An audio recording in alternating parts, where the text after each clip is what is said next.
Hello दोस्तों, नमस्कार। स्वागत है आप सभी का एक्सेल की एक और नई वीडियो में। दोस्तों, इस वीडियो के अंदर एक्सेल के A to Z शॉर्टकट की के बारे में बताने वाला हूं। अगर आप एक्सेल को अच्छे तरीके से सीखना चाहते हैं, एक्सेल में एक्सपर्ट बनना चाहते हैं और एक्सेल के सारे काम शॉर्टकट की के थ्रू करना चाहते हैं, तो ये वीडियो आपके लिए बहुत ही महत्वपूर्ण होने वाली है, क्योंकि मैं इस वीडियो के अंदर सारे शॉर्टकट की को प्रैक्टिकल करके भी दिखाऊंगा। इसलिए यह वीडियो काफी इम्पोर्टेंट होने वाली है। वीडियो को आप लास्ट तक ध्यान से देखिएगा और यदि वीडियो पसंद आती है तो वीडियो को लाइक और चैनल को सब्सक्राइब जरूर कीजिएगा। तो चलिए वीडियो स्टार्ट करते हैं। देखिए दोस्तों, यहाँ पे मैंने एक्सेल के A से लेकर Z तक सारे शॉर्टकट की लिखे हुए हैं और साथ में यह भी लिखा हुआ है कि इन शॉर्टकट की से क्या चीजें होती हैं। तो चलिए इन सारे शॉर्टकट की को प्रैक्टिकल करके समझ लेते हैं। तो पहला हमारा जो शॉर्टकट की है Ctrl+A है। Ctrl+A से ऑल सेलेक्ट होता है।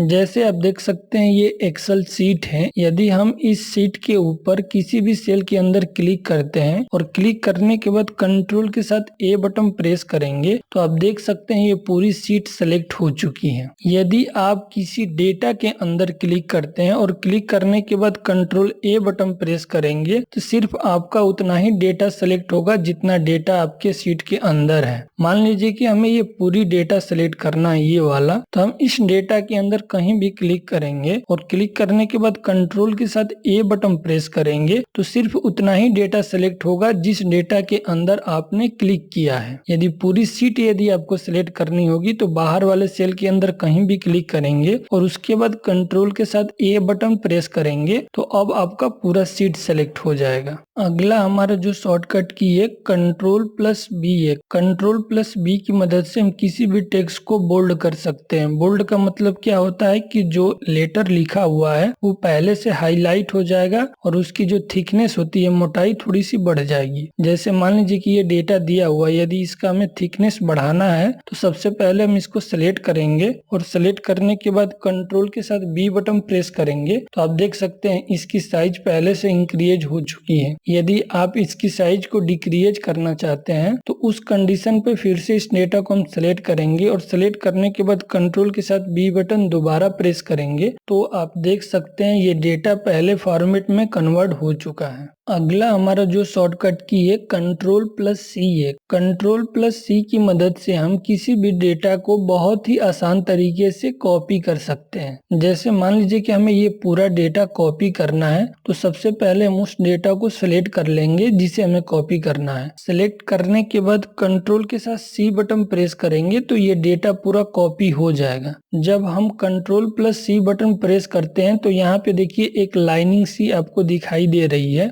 राउंडेड देखिए घूम रहा है। तो इससे ये पता चलता है कि हमारी डेटा कॉपी हो चुका है। अब डेटा कॉपी होने के बाद आप अपने सीट के ऊपर मल्टीपल टाइम पेस्ट कर सकते हैं। जैसे मैं आपको बता देता हूँ, जैसे मान लीजिए कि हमें यहाँ पे इस डेटा को पेस्ट करना है, पेस्ट मतलब कि मूव करना है, तो हम इस सेल को सेलेक्ट करेंगे और साथ में हम कंट्रोल के साथ V बटन प्रेस करेंगे तो आप देख सकते हैं यहाँ पे डेटा पेस्ट हो चुका है। कंट्रोल V का मतलब होता है, यहाँ पे आप देख सकते हैं कंट्रोल V का मतलब होता है पेस्ट। मतलब यदि हम कंट्रोल V प्रेस करेंगे तो जो डेटा हमने कॉपी या कट किया है उसको डायरेक्ट हम यहाँ पे पेस्ट कर सकते हैं। मान लीजिए कि हमें नीचे भी पेस्ट करना है तो यहाँ पे क्लिक करेंगे और कंट्रोल के साथ V बटन प्रेस करेंगे तो देख सकते हैं यहाँ भी डेटा आ चुका है। यदि यहाँ पे आपको पेस्ट करना है तो दोबारा कंट्रोल के साथ V बटन प्रेस करेंगे तो ये डेटा देखिए यहाँ पे आ चुका है। तो आप Ctrl+C की मदद से किसी भी डेटा को सिर्फ एक बार आप कॉपी करेंगे और अपने सीट के ऊपर आप चाहे तो मल्टीपल टाइम उसको पेस्ट कर सकते हैं। अगला हमारा जो शॉर्टकट की है Ctrl+D है। Ctrl+D की मदद से हम फिल डाउन कर सकते हैं। जैसे मान लीजिए कि हमें इस सेल के अंदर सेम डेटा फिल करना है तो उस कंडीशन पे हम Ctrl+D का इस्तेमाल करते हैं। जैसे आप मान लीजिए कि हमें इस पूरे सेल के अंदर सेम डेटा फिल करना है तो सबसे पहले हम ऊपर वाले सेल को सिलेक्ट करेंगे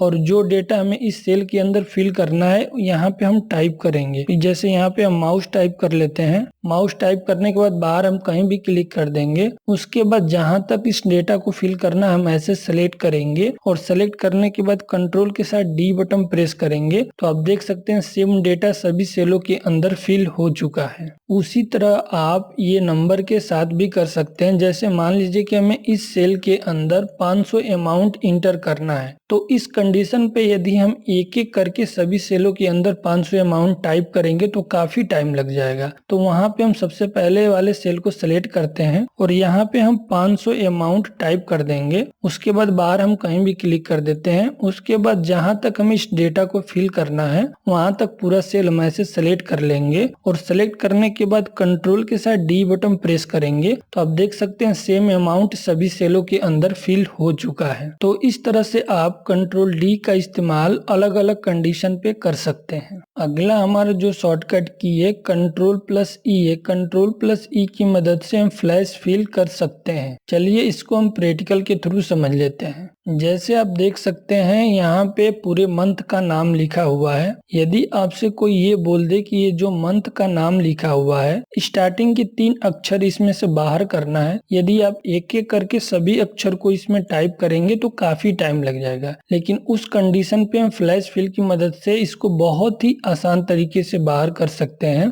इसके लिए सबसे पहले हम पहले वाले सेल को सिलेक्ट करेंगे और यहाँ पे जैसे पहला ये हमारा जो मंथ लिखा हुआ है इसका स्टार्टिंग के 3 डिजिट यहाँ पे टाइप करेंगे और टाइप करने के बाद बाहर कहीं भी क्लिक कर देंगे। उसके बाद पूरे सेल को हम सिलेक्ट करेंगे जहां तक हमें इस डिजिट को बाहर करना है। उसके बाद कंट्रोल के साथ हम ई बटन प्रेस करेंगे तो आप देख सकते हैं सारे मंथ के स्टार्टिंग की जो 3 डिजिट हैं वो बाहर यहाँ पे आ चुके हैं। तो इस तरह से आप फ्लैश फिल का यूज कर सकते हैं। ये चीजें आप नंबर के साथ भी कर सकते हैं। जैसे देखिए ये अमाउंट लिखा हुआ है, हम यदि चाहते हैं कि स्टार्टिंग के जो 2 डिजिट है इसमें से बाहर आ जाए तो सबसे पहले हम क्या करेंगे कि यहाँ पे क्लिक करेंगे और क्लिक करने के बाद फर्स्ट वाले सेल का जो 2 डिजिट है उसको हम यहाँ पे टाइप कर लेंगे। टाइप करने के बाद बाहर हम कहीं भी क्लिक कर देंगे। उसके बाद पूरे सेल को ऐसे सेलेक्ट करेंगे। सेलेक्ट करने के बाद कंट्रोल के साथ हम ई बटन प्रेस करेंगे तो आप देख सकते हैं जितना भी ये अमाउंट लिखा हुआ है उसके स्टार्टिंग के 2 डिजिट यहाँ पे आ चुका है। अगला हमारा जो शॉर्टकट की है कंट्रोल प्लस एफ है। कंट्रोल प्लस एफ की मदद से हम किसी भी डेटा को बहुत ही आसान तरीके से फाइंड कर सकते हैं। जैसे आप देख सकते हैं ये जो हमारा सीट दिया हुआ है इस सीट के अंदर से हमें कुछ भी फाइंड करना है तो उस कंडीशन पे हम कंट्रोल के साथ एफ बटन प्रेस करेंगे तो देखिए फाइंड का यहाँ पे एक डायलॉग बॉक्स ओपन हो जाएगा।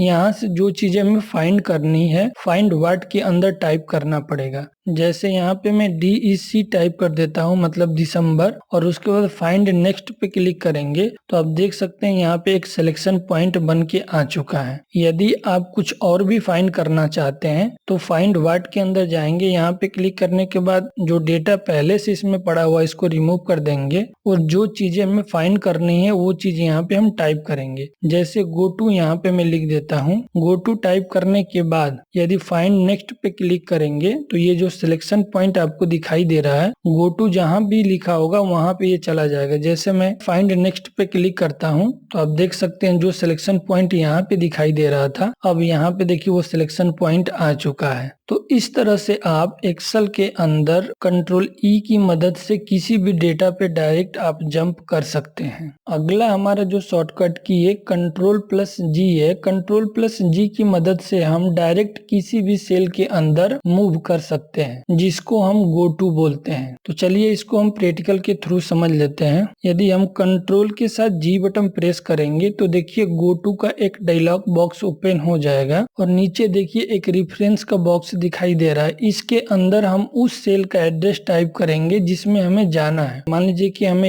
F6 के अंदर जाना है तो रेफरेंस के अंदर हम F6 टाइप करेंगे। यहाँ पे F6 टाइप करके यदि हम ओके पे क्लिक करते हैं तो आप देख सकते हैं ये जो हमारा सिलेक्शन पॉइंट पॉइंट है F6 के अंदर आ चुका है। F का मतलब होता है कि F कॉलम के अंदर और 6 का मतलब होता है कि 6 वाले रो के अंदर। तो देखिए यहाँ पे वो एड्रेस यहाँ पे सेलेक्ट हो जाएगा। दोबारा हम कंट्रोल के साथ G बटन प्रेस करते हैं और मान लीजिए कि हमें किसी दूसरे सेल के अंदर मूव करना है, तो उस सेल का यहाँ पे एड्रेस देंगे। जैसे मान लीजिए कि ये जो रिप्लेस लिखा हुआ, यदि इसको हमें सेलेक्ट करना है तो उस कंडीशन पे क्या लिखेंगे, ये कौन से कॉलम के अंदर है, बी कॉलम के अंदर और रो नंबर 9 है। तो यहाँ पे हम B9 टाइप करेंगे और उसके बाद हम ओके पे क्लिक कर देंगे। तो आप देख सकते हैं जो रिप्लेस है ये सेलेक्ट हो चुका है। तो इस तरह से आप गो टू का इस्तेमाल कर सकते हैं। अगला हमारा जो शॉर्टकट की है Ctrl+H है। Ctrl+H से हम किसी भी डेटा को रिप्लेस कर सकते हैं। रिप्लेस का मतलब होता है कि यदि पहले से कोई डेटा लिखा हुआ है तो उसके स्थान पे हम कोई दूसरा डेटा फिल कर सकते हैं। चलिए इसको हम प्रैक्टिकल के थ्रू समझ लेते हैं। तो सबसे पहले हम कंट्रोल के साथ H बटन प्रेस करेंगे तो देखिए फाइंड एंड रिप्लेस का एक पेज ओपन हो जाएगा आपके सामने।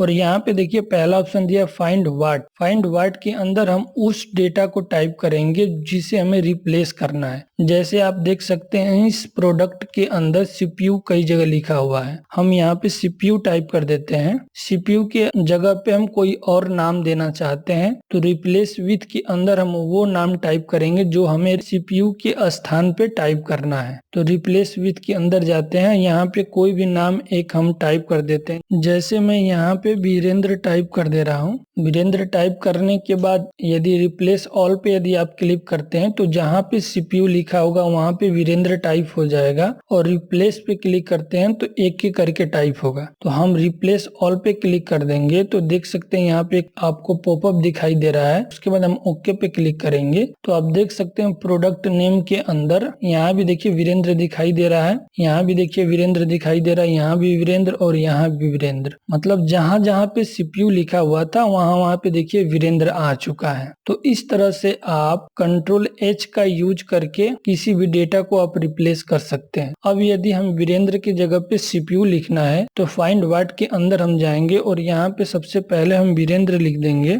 और उसके जगह पे हमें क्या लिखना है, रिप्लेस विथ में उसको टाइप कर देंगे। तो हमें उसके जगह पे CPU लिखना है तो यहाँ पे हम CPU टाइप करेंगे और रिप्लेस ऑल पे क्लिक कर देंगे और ओके पे क्लिक कर देंगे। तो आप देख सकते हैं जहाँ जहाँ पे वीरेंद्र लिखा हुआ था वहाँ पे CPU आ चुका है। अगला हमारा जो शॉर्टकट की है Ctrl+I है। Ctrl+I से हम किसी भी टेक्स्ट को इटैली कर सकते हैं। इटैली का मतलब होता है हल्का सा तिरछा करना। यदि आप किसी भी टेक्स्ट को हल्का सा तिरछा करना चाहते हैं तो वहाँ पे हम Ctrl+I का यूज कर सकते हैं। जैसे देखिए यहाँ पे ये जो प्रोडक्ट नेम लिखा हुआ है इसको हम सेलेक्ट कर लेते हैं और यदि इसको हमें हल्का सा तिरछा करना है तो इसको सेलेक्ट करने के बाद कंट्रोल के साथ I बटन प्रेस करेंगे तो आप देख सकते हैं हल्का सा ये तिरछा हो चुका है। ये देखिए सब कुछ सीधा लिखा हुआ है लेकिन ये जो प्रोडक्ट नेम है हल्का सा तिरछा हो चुका है। यदि आप इसको दोबारा सीधा करना चाहते हैं मतलब पहले जैसा, तो आप इसको सेलेक्ट करने के बाद कंट्रोल के साथ I बटन दोबारा प्रेस करेंगे तो आप देख सकते हैं ये पहले वाले फॉर्मेट में कन्वर्ट हो जाएगा। एक्सेल के अंदर Ctrl+J से कुछ भी नहीं होता है तो इसको आप छोड़ दीजिए। अगला हमारा जो शॉर्टकट की है Ctrl+K है।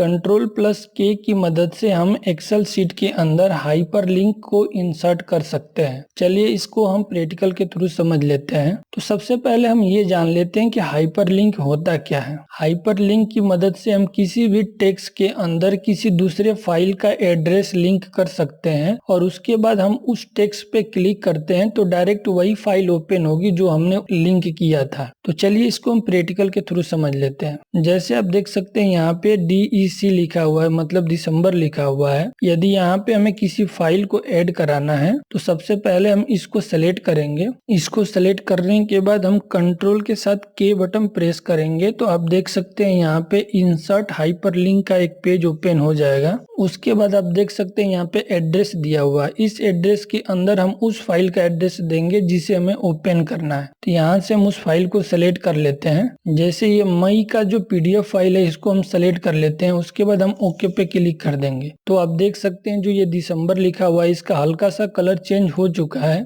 यदि हम यहाँ पे जब माउस पॉइंटर ले जाएंगे तो उसका देखिए यहाँ पे पाथ दिखाई दे रहा है। यदि हमें मई का डेटा देखना है तो कंट्रोल बटन प्रेस करके जब हम इस पे क्लिक करेंगे और ओके पे क्लिक करेंगे तो आप देख सकते हैं मई का जो PDF मैंने लिंक किया था वो यहाँ पे देखिए ओपन हो चुका है। तो इस तरह से आप हाइपरलिंक की मदद से किसी भी टेक्स्ट के साथ कोई भी फाइल अटैच कर सकते हैं। यदि आप इस हाइपरलिंक को रिमूव करना चाहते हैं तो सबसे पहले इसको हम सेलेक्ट करेंगे और सेलेक्ट करने के बाद कंट्रोल के साथ के बटन प्रेस करेंगे। उसके बाद आप देखिए राइट साइड में रिमूव लिंक का ऑप्शन दिखाई दे रहा है, इस पे हम क्लिक करेंगे तो यहाँ से देखिए जो हाइपरलिंक का मैंने लिंक ऐड किया था वो यहाँ से रिमूव हो चुका है। अगला हमारा जो शॉर्टकट की है Ctrl+L है। Ctrl+L की मदद से हम किसी भी डेटा को टेबल में क्रिएट कर सकते हैं। चलिए इसको हम प्रैक्टिकल के थ्रू समझ लेते हैं। जैसे यहाँ पे ये देख सकते हैं जो डेटा आपको दिखाई दे रहा है, यदि इस डेटा को टेबल में क्रिएट करना चाहते हैं तो सबसे पहले हम इस डेटा को सिलेक्ट करेंगे और सिलेक्ट करने के बाद कंट्रोल के साथ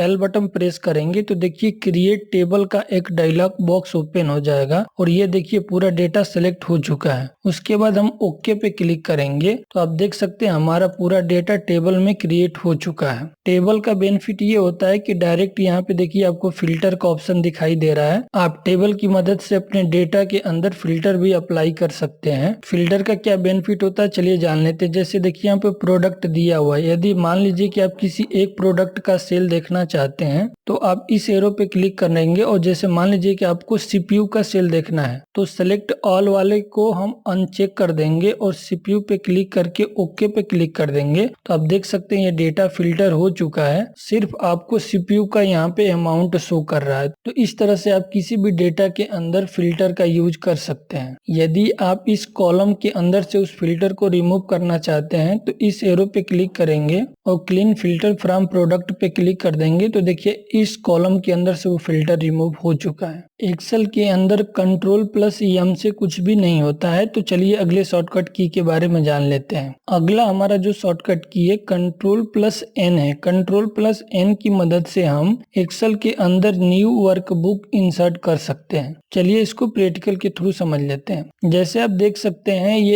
एक्सेल का जो पेज ओपन हुआ है इसको हम वर्कबुक बोलते हैं और इस वर्कबुक के अंदर बहुत सारे सीट दिए होते हैं। जैसे मान लीजिए सीट नंबर 1 है, सीट नंबर 2 है और भी यदि आप सीट इंसर्ट करना चाहते हैं तो प्लस पे क्लिक करेंगे तो सीट और इंसर्ट हो जाएंगे। लेकिन यदि आपसे कोई पूछे कि वर्कबुक कितना है तो ये वर्कबुक नंबर 1 है। यदि आप किसी दूसरे वर्कबुक में जाना चाहते हैं या आप एक नई वर्कबुक इंसर्ट कराना चाहते हैं तो उस कंडीशन पे हम कंट्रोल के साथ N बटन प्रेस करेंगे तो आप देख सकते हैं एक नई वर्कबुक यहाँ पे ओपन हो चुका है। इसके अंदर आप कुछ भी कर सकते हैं, यहाँ से बहुत सारे सीट चाहे तो अपने अकॉर्डिंग इंसर्ट करा सकते हैं। तो आप Ctrl+N की मदद से नई वर्कबुक इंसर्ट कर सकते हैं एक्सेल के अंदर। अगला हमारा जो शॉर्टकट की है Ctrl+O है। Ctrl+O की मदद से जो पहले से सेव वर्कबुक है उसको हम ओपन कर सकते हैं। चलिए इसको प्रैक्टिकल के थ्रू समझ लेते हैं। जैसे एक्सेल सीट के अंदर पहले से जो सेव फाइल है यदि हमें उसको ओपन करना है तो उस कंडीशन पे हम कंट्रोल के साथ O बटन प्रेस करेंगे तो देखिए ओपन का यहाँ पे ऑप्शन आ जाएगा और यहाँ पे देखिए आपको वर्कबुक के अंदर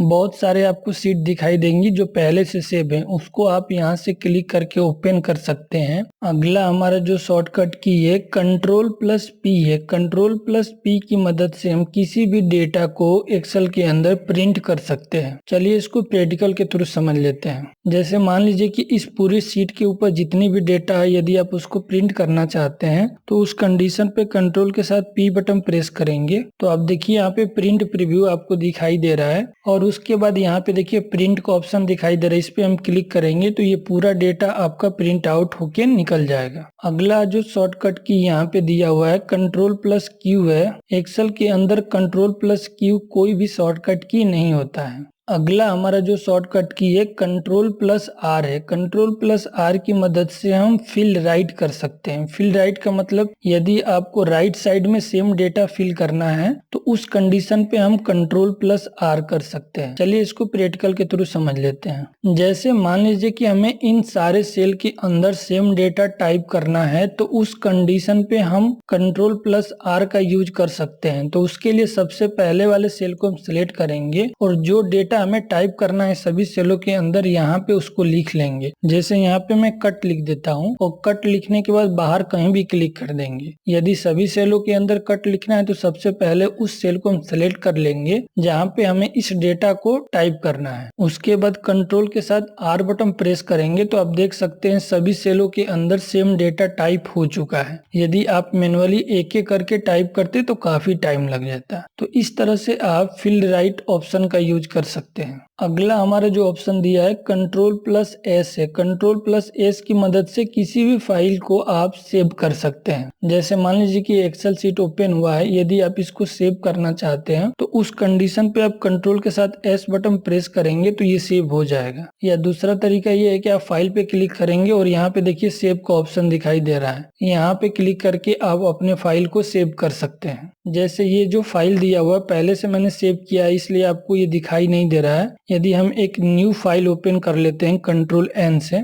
और इसको यदि हमें सेव करना है तो उस कंडीशन पर हम कंट्रोल के साथ S बटन प्रेस करेंगे तो देखिए सेव दिस फाइल का ऑप्शन आ चुका है। यहाँ पे देखिए फाइल नेम दिया हुआ है, यहाँ पे अपने फाइल का नाम देंगे और यहाँ पे देखिए दिया है चूज ए लोकेशन। यहाँ पे वो लोकेशन आप चूज करेंगे जहाँ पे आप सेव करना चाहते हैं। लोकेशन को चूज करने के लिए हम इस एरो पे क्लिक करते हैं और यहाँ से हम उस ड्राइव को सिलेक्ट कर लेंगे जहाँ पे हमें सेव करना है। जैसे मान लीजिए हमें डेस्कटॉप पे सेव करना है तो देखिए डेस्कटॉप का ऑप्शन दिखाई दे रहा है, इस पे हम क्लिक करेंगे और सेव पे क्लिक कर देंगे तो ये हमारा जो पेज है डेस्कटॉप के ऊपर सेव हो जाएगा। अगला हमारा जो शॉर्टकट की है Ctrl+T है। Ctrl+T की मदद से हम अपने डेटा को टेबल में क्रिएट कर सकते हैं। जो मैंने आपको Ctrl+L से बताया था सेम काम आपका Ctrl+T से भी होगा। चलिए एक बार इसको भी बता देते हैं। जैसे मान लीजिए कि इसको टेबल में हमें क्रिएट करना है तो सबसे पहले इस डेटा को सिलेक्ट करेंगे, उसके बाद कंट्रोल के साथ T बटन प्रेस करेंगे तो देखिए क्रिएट टेबल का एक बॉक्स ओपन हो जाएगा। उसके बाद हम ओके पे क्लिक करेंगे तो ये पूरा डेटा आपका टेबल में कन्वर्ट हो जाएगा। जब आपका पूरा डेटा टेबल में क्रिएट होता है तो टेबल डिजाइन का एक टैब नया ओपन हो जाता है जिसके थ्रू आप अपने टेबल को मॉडिफाई कर सकते हैं। यदि आप इसकी स्टाइल चेंज करना चाहते हैं तो इस एरो पे क्लिक करके आप इसकी स्टाइल चेंज कर सकते हैं। यहाँ पे और भी बहुत सारे ऑप्शन दिए हुए हैं जिनका यूज कर सकते हैं। अगला हमारा जो शॉर्टकट की है Ctrl+U है। Ctrl+U की मदद से आप किसी भी डेटा के नीचे आप अंडरलाइन दे सकते हैं। जैसे मान लीजिए कि यहाँ पे देखिए कीबोर्ड लिखा हुआ है, यदि इस कीबोर्ड के नीचे हमें एक अंडरलाइन देना है तो सबसे पहले हम इसको सेलेक्ट करेंगे, उसके बाद कंट्रोल के साथ U बटन प्रेस करेंगे तो आप देख सकते हैं ये जो कीबोर्ड लिखा हुआ है इसके नीचे देखिए एक अंडरलाइन आ चुका है, यहाँ पे आपको दिखाई दे रहा होगा। तो इस तरह से आप एक्सेल शीट के अंदर किसी भी डेटा के नीचे यदि आपको अंडरलाइन देना है तो उस कंडीशन पे आप उस डेटा को सिलेक्ट करके Ctrl+U बटन प्रेस करेंगे तो एक अंडरलाइन इंसर्ट हो जाएगा उस डेटा के नीचे। अगला हमारा जो शॉर्टकट की है Ctrl+V है। Ctrl+V का यूज किसी भी डेटा को पेस्ट करने के लिए होता है। जैसे आप कोई भी डेटा कॉपी कर लेते हैं या कट कर लेते हैं, उसको यदि कहीं दूसरे जगह पे मूव करना है तो उस कंडीशन पे हम Ctrl+V का यूज करते हैं। जैसे मान लीजिए कि इतने डेटा को हमने सेलेक्ट कर लिया और Ctrl+C से इसको कॉपी कर लिया और यदि हमें कहीं दूसरे जगह पे इसको मूव कराना है तो उस सेल पे हम क्लिक करेंगे जहां हमें मूव कराना है। उसके बाद कंट्रोल के साथ V बटन प्रेस करेंगे तो आप देख सकते हैं जो डेटा हमने कॉपी किया था कॉपी होके आ चुका है। यदि मूव करना चाहते हैं तो इस डेटा को हम ऐसे सेलेक्ट करते हैं और Ctrl+X से इसको कट कर देंगे और कट करने के बाद Ctrl+V से हम पेस्ट कर देंगे तो देखिए यहाँ से वो डेटा कट होके यहाँ पे मूव हो चुका है। कट का जो शॉर्टकट की होता है Ctrl+X होता है। Ctrl+X की मदद से हम किसी भी डेटा को कट कर सकते हैं। अगला हमारा जो शॉर्टकट की है Ctrl+W है। Ctrl+W की मदद से ये जो वर्कबुक ओपन हुआ है इसको हम क्लोज कर सकते हैं। जैसे हम सेल के अंदर कहीं भी क्लिक कर देते हैं और उसके बाद कंट्रोल के साथ हम W बटन प्रेस करेंगे तो देखिए ये क्लोज का एक पेज ओपन हो गया है। यहाँ पे यदि आप डोंट सेव पे भी क्लिक करेंगे तो ये पेज क्लोज हो जाएगा और सेव पे भी क्लिक करेंगे तो ये पेज क्लोज हो जाएगा। लेकिन अभी प्रेजेंट टाइम में हम कैंसिल पे क्लिक करते हैं क्योंकि हमें ये पेज को क्लोज नहीं करना है। अगला हमारा जो शॉर्टकट की है Ctrl+X जिससे हम किसी भी डेटा को कट कर सकते हैं। चलिए इसको भी एक बार प्रैक्टिकल करके जान लेते हैं। जैसे मान लीजिए कि इस पूरे डेटा के अंदर से हमें कुछ डेटा यहाँ से मूव करानी है तो उस डेटा को हम ऐसे सेलेक्ट करेंगे और सेलेक्ट करने के बाद कंट्रोल के साथ हम X बटन प्रेस करेंगे तो ये पूरी तरह से यहाँ से डेटा कट हो जाएगा। देखिए यहाँ से यहाँ पे आपको सिलेक्शन पॉइंट दिखाई दे रहा होगा और हमें जहाँ पे इसको मूव करना है वहां पे ऐसे क्लिक करेंगे और उसके बाद कंट्रोल के साथ V बटन प्रेस कर देंगे तो देख सकते हैं यहाँ से ये डेटा कट होके यहाँ पे मूव